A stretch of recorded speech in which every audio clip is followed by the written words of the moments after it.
जय श्री कृष्ण। राधे राधे। मित्रों, 5मा अध्यायना 10मा श्लोकमां जोयुं के भक्ति योगी जे छे ए शुं करे छे तो के एक तो आसक्तिनो त्याग करी दे छे।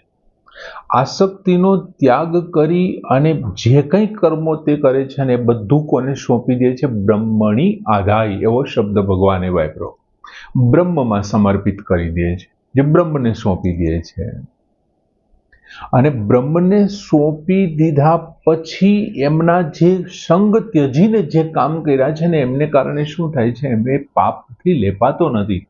અને ભગવાને ત્યાં સરસ મજાનું ઉદાહરણ પણ આપ્યું કે પદ્મ પત્ર ઇવ અંભસા, કોની જેમ? તો કે જેમ જળથી કમળ પાન નથી લેપાતું, કમળનું પાન છે પાણીવાળું નથી થતું, પાણી એને લેપતું નથી, એમ આ સંસારની અંદર કર્મો કરતો હોવા છતાં સંગ, એક તો એમણે સંગમ ત્યક્તવા એવો શબ્દ વાપર્યો, એક તો એમણે આસક્તિ છોડી દીધી અને એ આસક્તિ છોડીને પાછું જે કંઈ કર્મ કરે છે ભગવત કર્મ કરે છે, ભગવત પ્રીત્યર્થે કર્મ થાય છે, ભગવાનની ખુશી માટે। આ બધું જ ભગવાનનું છે ને કરે છે, એમના માટે થઈ રહ્યું છે। અને હજી ભગવાન જે વાત કરે છે કે મમત્વ ભાવ રાખ્યા વિના માત્ર કરવા ખાતર થતું કર્મ, કેવલૈહિ શબ્દ, આ જે શ્લોક છે 5મા અધ્યાયનો 11મો શ્લોક, ભગવાન વાત કરે છે 11મા શ્લોકમાં કે કાયેન મનસા બુદ્ધયા કેવલૈહિ ઇન્દ્રિયૈહિ અપી યોગિનઃ કર્મ કુર્વન્તિ સંગમ ત્યક્ત્વા આત્મશુદ્ધયે। કાયેન એટલે કાયાથી, શરીરથી, મનસા એટલે મનથી, બુદ્ધયા એટલે બુદ્ધિથી, કેવલેહી એટલે કેવળ, કેવળ એટલે મમત્વનો ભાવ રાખ્યા વિના, કોઈ પણ જાતનો માત્ર કેવળ એમ માત્ર કરવા ખાતર। આપણે ઘણી વખત ન કહેતા કરવા ખાતર કર્યું, યાર આ તમે શું કર્યું? તો કઈ નહીં, કરવા ખાતર કર્યું, માત્ર કરવા ખાતર કર્યું, એમ માત્ર શબ્દ આવી ગયો, યાર કેવળ શબ્દ આવી ગયો। ઇન્દ્રિયૈહિ એટલે ઇન્દ્રિયો વડે, ઇન્દ્રિયૈહિ અપી ઇન્દ્રિયો વડે પણ, યોગિનઃ એટલે કર્મયોગીઓ, કર્મ કુર્વન્તિ, કર્મો કુર્વન્તિ એટલે કરે છે, પણ કેવી રીતથી કરે છે? સંગમ ત્યક્તવા, આસક્તિ છોડીને। શેના માટે કરે છે?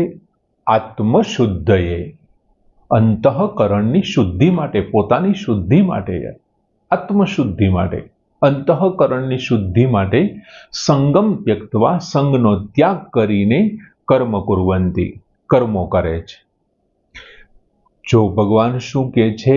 કાયેન મનસા બુદ્ધયા કેવલેહિ ઇન્દ્રિયૈહિ અપી યોગિનઃ, યોગિનઃ એટલે કર્મયોગી, ઇન્દ્રિયૈહિ ઇન્દ્રિયો વડે, શરીર મન બુદ્ધિ વડે, કેવળ એટલે કે મમત્વનો ભાવ રાખ્યા વગર, સંગમ ત્યક્તવા આસક્તિનો ત્યાગ કરીને, આત્મશુદ્ધયે કર્મ કુર્વન્તિ, અંતઃકરણની શુદ્ધિ માટે કર્મ કુર્વન્તિ, કર્મ કરે છે। હવે એક શબ્દ ભગવાને આપ્યો કેવલેહિ અને બીજો શબ્દ આપ્યો સંગમ ત્યક્તવા, કેવળ કેવળ કર્મ કરે છે। આ બધાથી કેવળ શબ્દ એટલે મમત્વનો ભાવ રાખ્યા વિના, અને બીજી જ લીટીમાં ભગવાને પાછું એ પણ ચોખવટ કરી, સંગમ ત્યક્તવા, આસક્તિનો ત્યાગ કરીને। જો માત્ર કોઈ પણ જાતનો મમત્વનો ભાવ જ નથી કર્મ પ્રત્યે, કેવળ કર્મ કરે છે, કરવા ખાતર કરે છે, તો પછી એનામાં સંગ હોય જ ક્યાંથી? તોય પણ ભગવાને એમ કીધું સંગમ ત્યક્તવા। પછી બીજું આ બધું કરવા પાછળનું કારણ શું? આપણને એમ થાય કે કર્મયોગીને કર્મ સાથે કાંઈ લેવા દેવા જ નથી, એમને કર્મ થાય તોય ભલે, ન થાય તોય ભલે, પોતાના માટે કોઈ કર્મ છે જ નહીં, તો એ કર્મ કરે છે શું કામ? એને શું કામ કર્મ કરવું જોઈએ? કર્મનો સ્વરૂપથી ત્યાગ કરીને જ્ઞાનની ઉપાસના કરને। તો કે ભગવાન કહે છે એ તો શક્ય નથી, કેમ કે કોઈ પણ માણસ જ્ઞાન વિના તો, કર્મ વિના તો રહી નથી શકવાનું। પણ અહીં એમનું એક કારણ પણ આપી દીધું છે, પ્રશ્નનું ભગવાને એવી વાત નથી કરી એ શક્ય નથી, અહીં એક કારણ આપી દીધું છે, અને એ કારણનું નામ છે આત્મશુદ્ધયે, અંતઃકરણની શુદ્ધિ માટે કરે છે। કેમ કે તમારો જે રાગ છે, જે દ્વેષ છે અને જે તમારી મમતા છે, મોહ છે, કામના છે, બધી ત્યાં જન્મે છે. જો એ પહેલેથી જ શુદ્ધ કરી નાખી હશે ને તો આ બીક નહીં લાગે. યોગીનઃ શબ્દ ભગવાને કર્મયોગી માટે વાપર્યો યાર.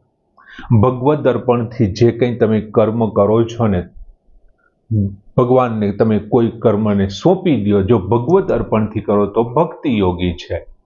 અને નિષ્કામ ભાવે બીજાની સેવા માટે, લોકહિતાર્થે, બીજાના હિત માટે જો તમે કોઈ કર્મ કરો ને તો એ કર્મયોગી છે. હવે કર્મયોગી શું કરે છે તો કે શરીર, ઇન્દ્રિય વગેરે તેમજ સંસાર આ બધામાં સમતા ગણે છે. એ સમતાનો ભાવ જુએ છે.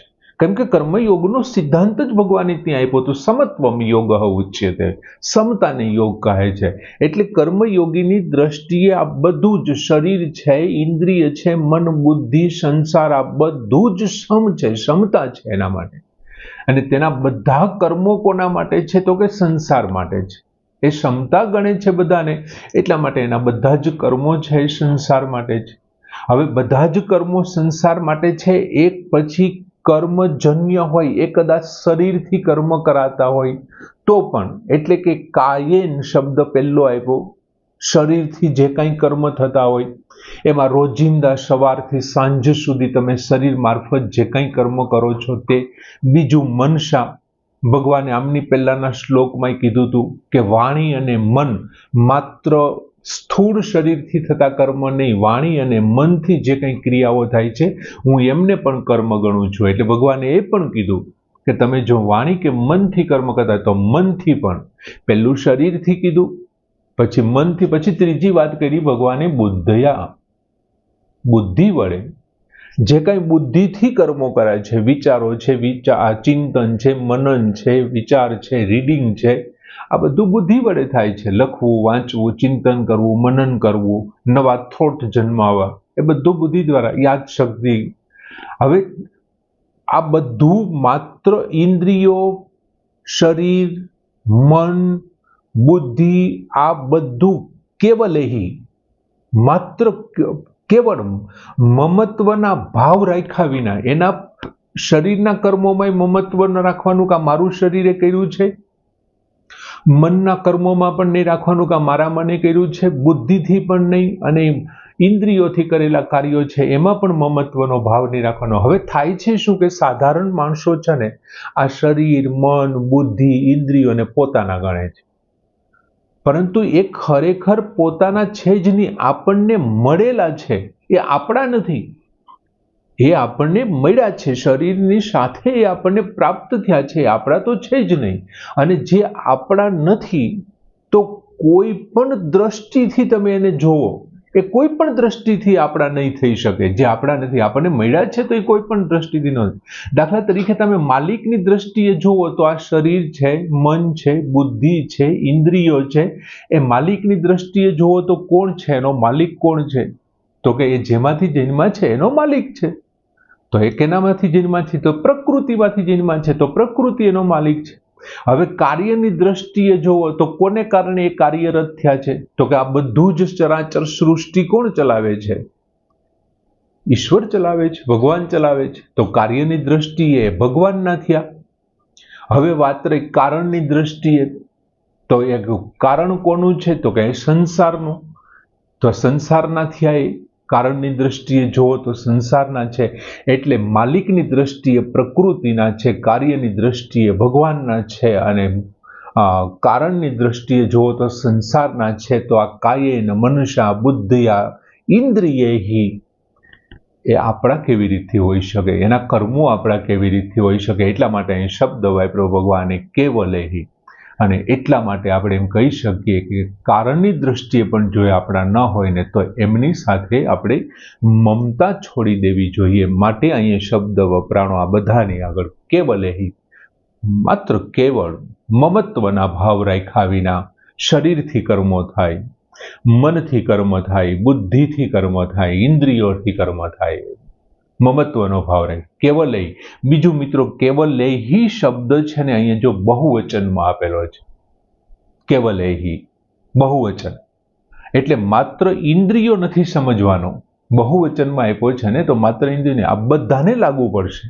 એ શરીરને લાગુ પડશે, મનને લાગુ પડશે, બુદ્ધિને લાગુ પડશે, એમ બધાને લાગુ પડશે. માત્ર ને માત્ર છે એ ઇન્દ્રિયો માટે નથી, પણ ઉપરના બધા જ તત્વો જે અહીં વર્ણન કર્યું, શરીર છે, મન છે, બુદ્ધિ છે, દરેકને. એટલે આ બધાનો સંબંધ કોની સાથે છે? સંસાર સાથે સંબંધ છે. મન, બુદ્ધિ, અહંકાર, આ તે બધું છે સંસાર. અને સંસાર એટલે સમષ્ટિ છે. અને સમષ્ટિનો અધિકારી, સમષ્ટિનો માલિક કોણ છે? ભગવાન છે. અને સમષ્ટિનો અધિકાર છે. હવે સમષ્ટિની અંદર કોણ આવે? વ્યષ્ટિ એટલે કે શરીર આવે. તો જો સમષ્ટિ આમના માટે છે, સંસાર આ દરેક પ્રકાર ઉપરના બધા તત્વો જો સંસારના, શરીર વગેરે બધા જો સંબંધ સંસાર સાથે હોય, તો સંસારની સાથે કોણ જોડાયેલું? સંસાર એટલે સમષ્ટિ છે, અને વ્યષ્ટિ સમષ્ટિમાં સમાયેલું છે. તો સંસાર સાથે સંબંધ થઈ ગયો, તો શરીર સાથે સંબંધ થઈ ગયો નહીં? થઈ ગયો કે નહીં? અને જો શરીર સાથે સંબંધ થઈ ગયો, તો આ બધા તો શરીર સાથે જોડાયેલા છે. કાયેન મનસા બુદ્ધિ આ ઇન્દ્રિય, તો બધા શરીર સાથેના છે. તો પછી એ આપણું કેવી રીતે હોઈ શકે? એ તો સંસાર ભગવાનનો છે, શરીર ભગવાનનું, શરીર સંસારનું છે, અને શરીરની અંદર રહેલા મન, બુદ્ધિ, અહંકાર એ બધું શરીરના છે. તો એમની દ્વારા કરેલી ક્રિયાઓ, હવે તું એની ઉપર કેવી રીતે અધિકાર લઈ શકે? આ 4 પેઢીમાં તો તારું કંઈ નામ જ નથી, તો તને એનો વારસો કેવી રીતે મળી શકે? એના જેવી વાત છે યાર. તો પછી આ મમતાનો ત્યાગ કરવાની વાત કરે છે. કેવલ એ માત્ર કરવા ખાતરની ક્રિયા છે. કેવળ એટલે મમત્વનો ત્યાગ કરવાની વાત. મિત્રો, તમે એક વખત અમુક વસ્તુ નક્કી કરી નાખો ને, એટલે અમુક વસ્તુ ફ્રીમાં આવે. તમે એકવાર ધણી ધારણ કરી નાખે, કોઈ છોકરી છે એનો ધણી ધારણ કરી નાખે, એટલે જેઠ, જેઠાણી, દેર, નણંદ, સાસુ, સસરા, આ બધું ફ્રીમાં આવે. ધારણ એને એકને જ કર્યો છે. એમ અહીં એવું છે, એક ભગવાનને ધારણ કરી નાખો એટલે સંસારનું બધું જે કાંઈ છે ને બધું એમની સાથે ફ્રીમાં, એમની સાથે જોઈન્ટ થઈ જવાનું, એની સાથે જોડાયેલું છે. બીજું, કર્મયોગની સાધનામાં ફળનો ત્યાગ કરવો એ મુખ્ય છે. કર્મયોગ અહીંયા તો માત્ર કેવળ શબ્દ સમજાવે છે, માત્ર કેવળ. તમે કર્મ કરો તે માત્ર કરવા ખાતર કર્મ કરો, ફળનો ત્યાગ કરવો એ મુખ્ય છે. બીજું, સાધારણ લોકો માટે ફળ માટે કર્મ કરે, તેથી શું થાય છે? શરીર વગેરેને પોતાના ગણે છે. સાધારણ લોકો ફળ માટે કર્મ કરતા હોય, એટલે એવું સમજતા હોય કે આ મારું શરીર છે, મારી ઇન્દ્રિયો છે, મારું મન છે, મારી બુદ્ધિ છે, એમનાથી હું વિચારીને કર્મ કરું છું. આમ જ્યારે મારું પણ એનામાં આવે છે ને, એટલે એમની સાથે આસક્તિથી બંધાય છે, એમની સાથે સુખની ઈચ્છા કરવા લાગે છે. એટલે સાધારણ લોકો ફળ માટે કર્મ કરી અને શરીર વગેરેને પોતાના ગણી લે છે, અને પોતાના ગણવાને કરી દે એને કારણે શું થાય છે?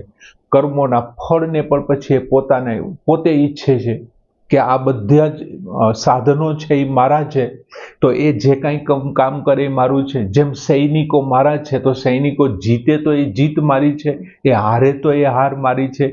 એમ આ બધા સાધનો મારા છે, તો એ જે કાંઈ કામ કરે છે એ પણ મારા છે. એમનાથી જે ફળ મળે છે એ પણ મારું છે. તો પછી ફળની ઈચ્છાવાળો થઈ ગયો તું, કર્મના ફળની. આપણા કાર્યોથી તમે કોઈ વસ્તુ કે ફળની ઈચ્છા કરો એ જ આસક્તિ નથી. આ શરીર છે, ઇન્દ્રિયો છે, મન છે, બુદ્ધિ છે, એમનાથી જો તમને એમના કાર્યોથી ખુશી મળે ને, તો પણ તમે એમાં મમતા આવશે, મમત્વનો ભાગ આવશે, ભાવ આવશે કે આ મારી બુદ્ધિએ વિચારેલું છે યાર, આ મારા મને વિચારેલું છે. મમત્વ જાગશે યાર. અને જ્યાં મમત્વ જાગશે ને ત્યાં કરતાપણું આવશે, અને કરતાપણાના ભાવ છે તો ત્યાં બંધન આવશે. અને ભગવાન અહીં એમ કહે છે કે સંગમ ત્યક્તવા આત્મશુદ્ધયે, તારે કેવળ કર્મ કેવળથી કરવાના છે. મમત્વનો ત્યાગ કરીને, મમત્વ રહિત, મમત્વના ભાવ રાખ્યા વિના કર્મ કરવા. પણ શું કામ કરવાના છે? એમ તો કયો શું કામ કરવા જોઈએ? એટલા માટે વાત કરી કે આત્મશુદ્ધયે, અંતઃકરણની શુદ્ધિ માટે કરવાના છે.